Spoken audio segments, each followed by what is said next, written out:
On behalf of the Republic of the Philippines and my own delegation, Pakistan, as well as all other co-sponsors, I have the privilege to introduce the draft resolution entitled Promotion of Interreligious and Intercultural Dialogue, Understanding and Cooperation for Peace, under Agenda Item 14, Culture of Peace. Mr. President, the primary purpose of the United Nations is the promotion and maintenance of international peace and security. The UN Charter provides several mechanisms, especially under Chapters 6 and 7, to promote this central purpose of the organization. As outlined in Article 3 of the UN Declaration on the Culture of Peace, the realization of such a culture is integrally linked to the central purposes of the UN Charter: pacific settlement of disputes, elimination of racial or religious discrimination, xenophobia, and related intolerance, and full recognition of the right to self-determination.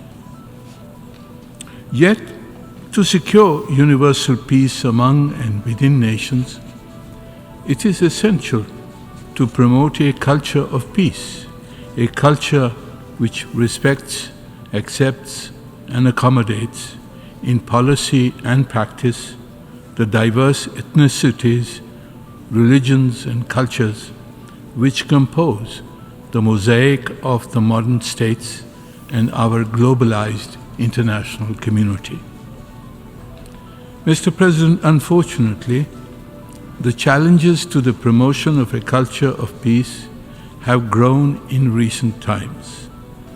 We are living through wars in Europe and the Middle East that have caused massive human suffering and physical destruction.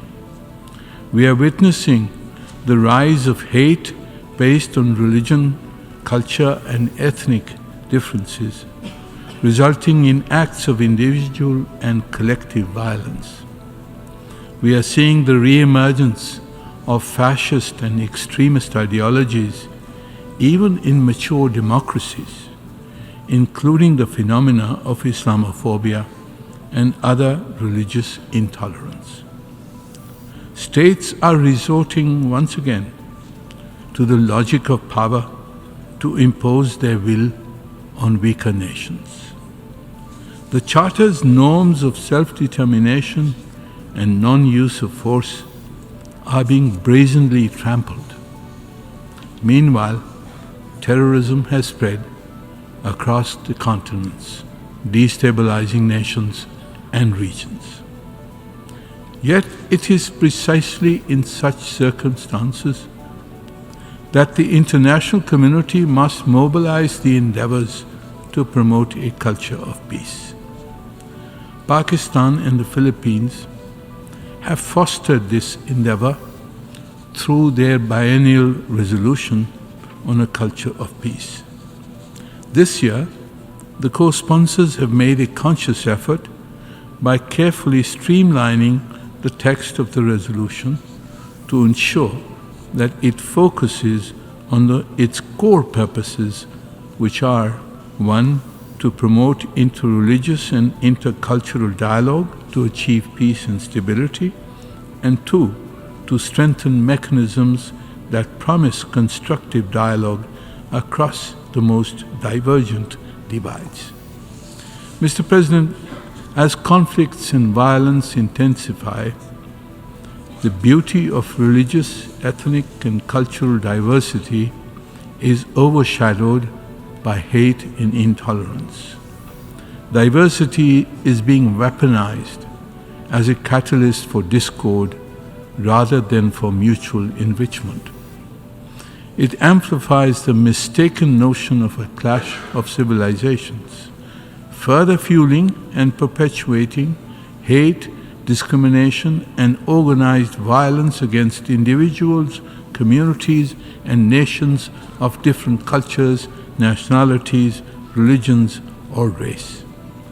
Anti-Muslim discrimination and Islamophobic attitudes in particular have been misused to instigate discrimination and violence against Muslims.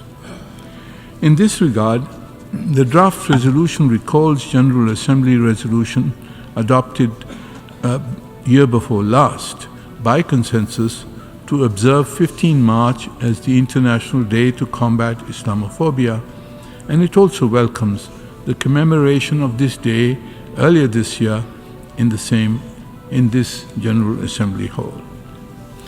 The resolution also reaffirms that violence can and should never be justifiable or acceptable response to acts of intolerance on the basis of religion or belief, and that such violence should not be attributed to any religion, nationality, civilization, or ethnic group. Mr. President, we are grateful for the constructive engagement of all delegations and groups and the flexibility they have demonstrated to help in restoring the traditional consensus enjoyed by this important resolution. The text of the resolution has passed the silence procedure. The co-sponsors hope and expect that it will be adopted by consensus. This will reinforce the enduring pledge undertaken by all member states to foster a culture of peace, a commitment that is critical in our current circumstances to save succeeding generations from the scourge of war. I thank you, Mr. President.